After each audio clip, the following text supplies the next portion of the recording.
A few minutes after the blood-soaked massacre, everyone began to recover from the shock.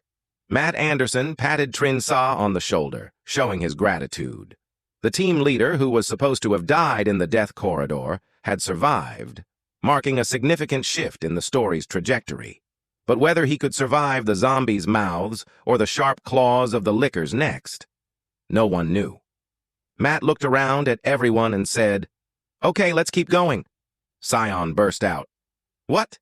Keep going with what? Are you kidding? I'm not going into that deadly corridor."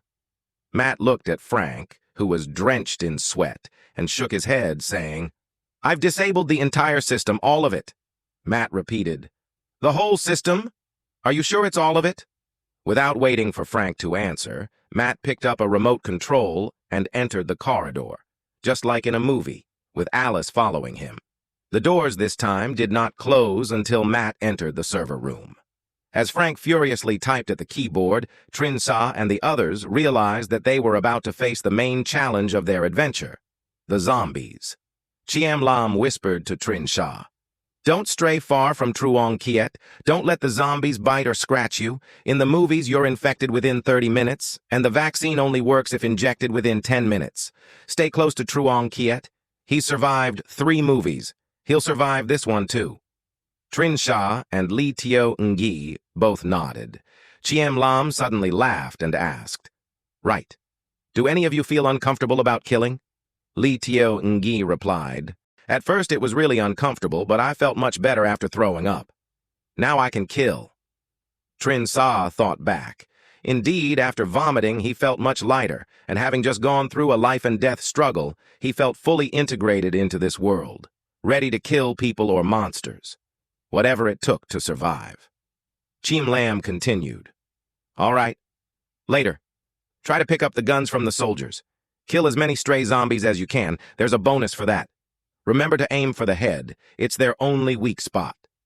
As they were talking, the lights suddenly went out, and they immediately understood that Matt had turned off the Red Queen, the only thing that could prevent the zombies and lickers from taking over the Hive. After the peril and the bitterness of changing the storyline, no one had the guts to do that anymore. They just stared at the turned-off computers and faced death. In the darkness, Trin Sha felt Li Tio Ngi trembling incessantly, and Chiam Lam was also slightly shaking. He couldn't help but ask softly, "Are you very scared?" Li Tio Ngi, very scared," Chiam Lam then said. "So excited?" Trin Sha suddenly realized how terrifying women can be. He didn't dare ask any more, and just silently waited. A few dozen seconds later, the lights suddenly came back on, and everything began. Matt had returned, and only the dead soldiers said, "We don't have time to arrange for them now. Let's bring the mainframe of the Red Queen back to headquarters. Frank, what's the situation in the Hive?" "Completely under control. The defense systems are off. We can confidently walk out now." "Okay. Now we—" Before Matt could finish his sentence, gunshots rang out from Dining Hall B. Matt and Frank looked at each other, drew their guns, and ran out. Alice and 2 characters from the movie also followed, with Trin Sha and a few others in tow. Everyone rushed to Dining Hall B, where Trin Sha noticed that the tanks containing the lickers had shifted from green lights to red, signaling that the lickers had thawed. Thinking about the hundreds of lickers, Trin Sha felt a chilling fear, wondering how they could possibly stand against such numbers. As they reached the entrance, everyone saw Ryan clutching his arm, cursing as he approached. Matt immediately asked, "What happened? I heard gunshots?" Ryan raised his hand, showing a chunk of flesh missing between his thumb and index finger, with blood and tissue smeared in a mess. Quite frightening. Grinding her teeth, she responded, "Boss, I encountered a survivor, but he's gone mad and lunged at me, biting me." "So you fired your gun?" Matt furrowed his brow. "But boss, he's gone mad," Ryan shouted. "He's not here anymore, sir," came the voice of Truong Kiet, who was half sitting, half kneeling next to a pool of blood. "I just saw him here. Now he's disappeared." Matt approached, looked at the pool of blood, which was thick and clearly not freshly spilled from a body. A sense of unease rose in him, and he immediately stood up and declared, "We need to leave the Hive immediately." Ryan objected. But sir, our orders are to hold out until reinforcements arrive. Matt shook his head in frustration. There are no more reinforcements. We must leave the hive immediately. Chiem Lam approached Truong Kiet and asked, You just spoke up. Aren't you afraid of changing the story? Truong Kiet burst out laughing. You're the clever ones, changing the plot without dying. Check the watch. Is Matt Anderson's name still there? Chiem Lam and Trin Sha looked, and indeed, Matt's name had disappeared. There was nothing left. Truong Kiet smirked. Now we are free to act. Remember, do whatever it takes, just survive. Trin Sha and the other two were stunned. Chiem Lam laughed and said, So you are a good person after all. Truong Kiet burst out laughing. Good person, are you joking? I just don't want you guys to hinder my chance to earn points. Don't get me wrong. There are no good people in this world. If you get in my way, I won't hesitate to use you as shields. Hearing these blunt and chilling words, Trin Sha and his companions felt a cold shiver. Just then, the sound of metal scraping was heard, and Ryan and JD moved towards the noise. Soon, a man in a lab coat appeared, dragging a sledgehammer, followed by several people staggering along. JD loaded his gun and shouted loudly, Stop, or I'll shoot! The group of people, naturally, did not stop. All were long infected and had turned into zombies. Zombies appeared from all directions, staggering forward. Most of them wore researcher attire, some were already decaying. One had a leg twisted but still walked, another had only half of a rotting head, with skull and brain forming a filthy gray-white color. Seeing this, Trin Sha almost vomited again. Stop, or I'll shoot! Matt was the first to fire, shooting the zombie with the sledgehammer, hitting it with a dozen bullets, but it immediately staggered back to its feet. Truong Kiet also fired, his .50 caliber Desert Eagle delivering powerful rounds that instantly shattered a skull like a smashed watermelon. He coldly said, Everyone go ahead. Leave this place to me. Matt hesitated for a moment, then said, Okay. JD, find the exit. Ryan, watch the prisoner. Everyone else stay close to me. Trin Sha turned back to look. Truong Kiet hadn't fired yet. He twirled his gun in his hand, waiting for the zombies to get closer before firing continuously. The closest zombies' heads exploded one after another, his firing speed and accuracy far surpassing that of a normal person. Trin Sha realized he could clearly see Truong Kiet's movements. He had read some martial arts books, which described two types of human vision: static vision, how far one can see a stationary object, and dynamic vision, how fast a moving object one can see clearly. The faster the moving object that one can still see clearly indicates higher dynamic vision. It seems dynamic vision and neural reflexes are related. Trin Sha seeing Truong Kiet's movements clearly means their neural reflexes are not much different. Additionally, initially, he felt nauseous seeing zombies' skulls burst, but quickly returned to normal, seemingly due to an enhanced mental effect. Indeed, the reward points that enhance physical abilities are no joke. Trin Sha was ecstatic, but remained calm as he followed Matt. Suddenly, Matt turned back, handed him a handgun and 2 magazines, and said, I might not be able to look after you guys later. Each magazine has 15 rounds. Learn from Truong Kiet. Aim for the head. Trin Sha, of course, understood. Although he had never fired a handgun before, his enhanced neural reflexes meant he could aim precisely at the zombies' heads, smart enough to only shoot at zombies within a 10-meter radius. The handgun wasn't very accurate, relying more on feel. To others, it looked like Trin Sha simply raised his hand and fired without aiming, yet every shot hit a zombie in the head. Matt just nodded, while the other soldiers focused ahead, leaving the rear entirely to Trin Sha and Truong Kiet. Li Tiao Nunghee's eyes sparkled with excitement. Big Brother Trin is really formidable. You must have used guns a lot before. How many points have you earned? Matt suddenly turned back and asked. Points? Li Tianungi's face turned pale, realizing that he had heard a penalty notification. His luck was indeed bad. He hadn't even received half the points before they were deducted. Matt just looked curiously at the 3 of them and then turned back. Chiem Lam patted her chest, sighing in relief. Chim Lam's body was quite attractive, and her pretty face made the action of patting her chest cause quite a stir, making Trin Sha and Li Tio Ngi stare wide-eyed. Chim Lam realized and quickly clasped her chest, saying, "Where's Truong Kiet? Nothing's wrong, right?" Trin Sha knew she was just diverting attention, so he replied, "Nothing's wrong. He has an unlimited ammo Desert Eagle, damn it. If I survive this, I'm getting one too." Chim Lam then stroked her forehead, a habitual gesture that, given her somewhat large forehead and ample chest, created a rather suggestive image. 100 points can enhance one's qualities by a tenth or other things. Well, let's survive and get back first. I'll ask Truong Kiet for details later. Don't rush. Just focus on protecting us. Chim Lam chuckled. Zombies continuously surrounded them, the walking dead swaying horribly, but in reality, they moved very slowly. Trin Sha concentrated, ensuring no zombie got within a 5-meter radius of him. However, as more zombies poured out, his ammunition dwindled, and soon he was left with only one magazine, with dozens of headless zombie bodies sprawled in front of him. On one side, the soldiers had managed to open a door leading to the research area, but immediately from the other side of the door, dozens of zombies appeared, dragging JD away. The screams were harrowing, sending chills down everyone's spines. Trin Sha and the others were even more terrified. Hearing about or watching movies was one thing, but being directly involved was indescribably different. Matt shouted, "Back to the Red Queen, immediately!"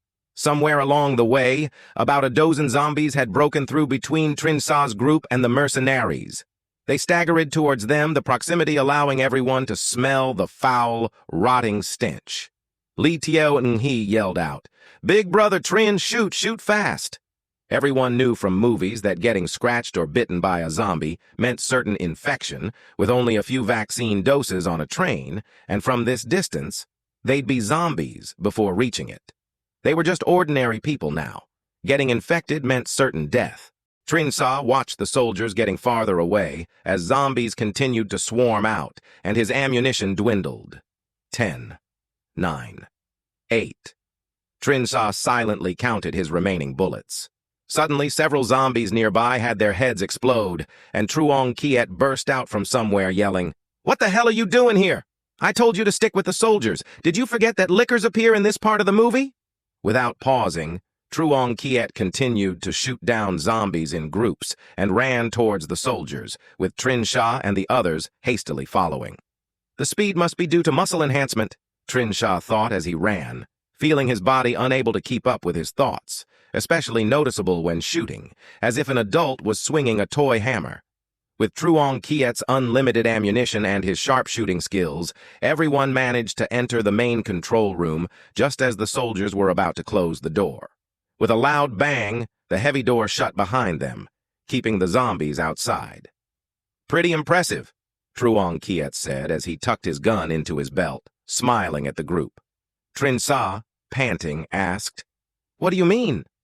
Truong Kiet looked back at the soldiers who were checking the bodies of their fallen comrades in the death corridor and whispered, "Actually, the first movie is the most dangerous for newcomers, primarily because of the psychological aspect. You need to understand your situation. I've seen many newbies think this is just an illusion or a TV show stunt. Those people die the fastest and most horribly. This time, the newcomers adjusted quickly, especially you and Chim Lam.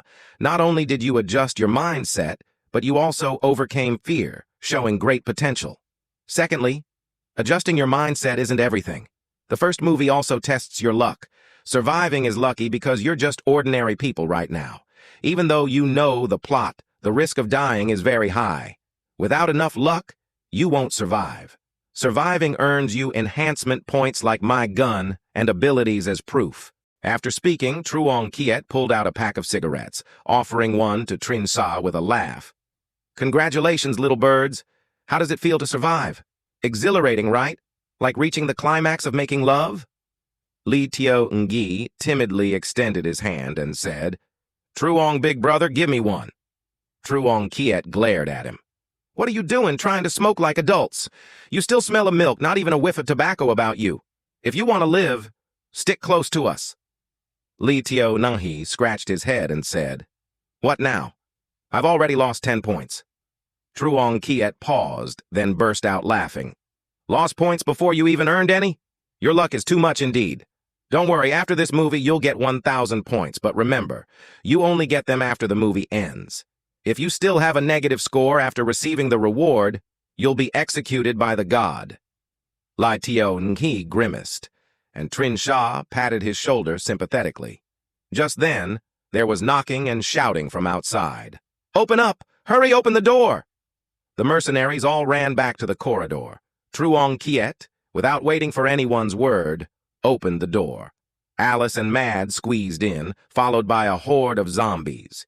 Truong Kiet bared his teeth, fired continuously, then slammed the door shut with a loud bang. Matt quickly asked Alice, "What's it like outside? Is the way we came still passable?" "It's swarming with monsters. They are all waiting out there. It's impassable now." The soldiers fell silent. Frank clutched his head and wailed, "It's over.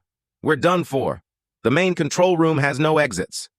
Sion suddenly said, "Why don't we stay here? If they find out outside, they'll send reinforcements. I don't want to face those monsters anymore."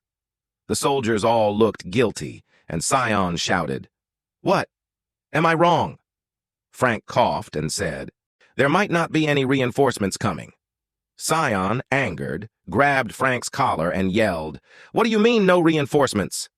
Matt then sighed and said, "We were ordered to bring back the mainframe of the Red Queen and then seal off the Hive completely, cutting off all contact.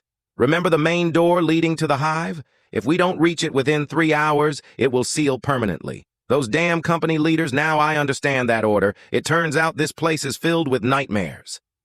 Trin Sha and Truong Kiet exchanged glances, understanding the significance of the countdown on their watches. They had to survive those 3 hours without getting bitten or scratched, unable to face a large number of zombies, and lickers were their nemesis. A desert eagle alone, not enough to withstand such monsters. Sion released Frank, his face filled with horror as he rambled. "They can't do this. They can't bury us alive." Ryan said, "It's the best way to keep a secret. If we're all dead, no one can reveal the research secrets." He then squeezed the still bleeding bitten area on his arm. Everyone grew somber. Sion calmed down a bit, but still angrily said, "Why tell us only now, half a mile underground?" The soldiers all looked down, and Alice spoke up. "Stop arguing. What matters now is finding a way out of here." She then stood up, picked up the bag containing the mainframe of the Red Queen, and headed towards the main control room. Matt called out, "What are you doing?" "Rebooting the computer," Alice calmly replied. Watching them leave, Trin Sha asked Truong Kiet, who was sitting with his eyes closed, resting, "Aren't you going to watch?" "What for? It's not like I haven't seen the movie. Following them would be a waste of energy. I'd rather stay here and save my strength to kill some more zombies later." Truong Kiet answered with a faint smile. Chiam Lam suddenly stroked her forehead and asked, "Right. I have something to ask." Truong Kiet nodded to continue. "How do we get back to the god's main room from the light shining down from above? Do we disappear on our own, or is there a door that opens?" "I don't know either. Previously, just by completing a mission or when the time was up, I was back in the god's main room a second later. So don't worry about not being able to return for any reason. As long as you survive, even if you're infected or severely injured, as long as you are conscious, you'll be restored to full health when you get back. Even if you lose limbs, you can use your points to recover." Truong Kiet laughed as he answered. Chiam Lam frowned and continued. "You mentioned missions, right?" "Yeah. Like we just got a specific mission not to stray more than 100 meters from Matt. Who knows when we'll get some weird new mission? Like that disgusting mission I got in the last movie. Let's not talk about it anymore. In summary, in horror movies, we sometimes have to complete certain tasks to increase the survival difficulty." Chiam Lam sighed and said, "Then we're screwed." I was going to say, never mind. It's not worth mentioning anymore. Trin Sha suddenly realized and asked, "Do you mean we should stay here until the end?" Chiam Lam paused for a moment, then giggled and said, "Yes, as Truong Kiet said, as long as we survive, we can return from anywhere, right? Why not stay here? I remember in the movie they had to go through a very dangerous sewer, and there was a traitor who almost got everyone killed by a licker. Even after they escaped in the vehicle, it wasn't safe. Staying here until the end gives us a higher chance of survival. Trin Sha and Truong Kiet looked at each other, amazed at her reasoning. Truong Kiet said, "The young lady might be afraid that if we decide to stay here, the god might suddenly appear and assign us a name to follow, and then we'd all be doomed." Chiam Lam nodded and said, "Right. If not for that reason, staying here would be the safest." Truong Kiet took a long drag on his cigarette and said, "All right, we'll stay here. The god never assigns missions that are impossible to complete that would kill us all, such as not allowing the soldiers to get far away before giving us a name to follow. So since we've decided, we'll stay here." The three were stunned. Trin Sha bitterly laughed. "We're just ordinary people. There's no point in pretending otherwise. You have good skills and an unlimited ammo gun.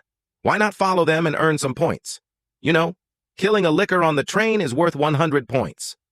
Truong Kiet smiled wryly, showing a rare moment of vulnerability. "To be honest, no bastard wants to stay in this world. Sometimes I just want to die and end it all. This world isn't meant for living. Besides, I also hope you guys survive. In some movies, one person can't make it alone. If there are a few veterans around, the chances of survival are much higher. Well, since we've decided to stay, let's see how we can negotiate with them." The four huddled together to discuss, and when the soldiers came back out, they all approached. Trin Sha knew not just he wanted to survive, everyone did. In the face of death, everyone just wants to live, only to live.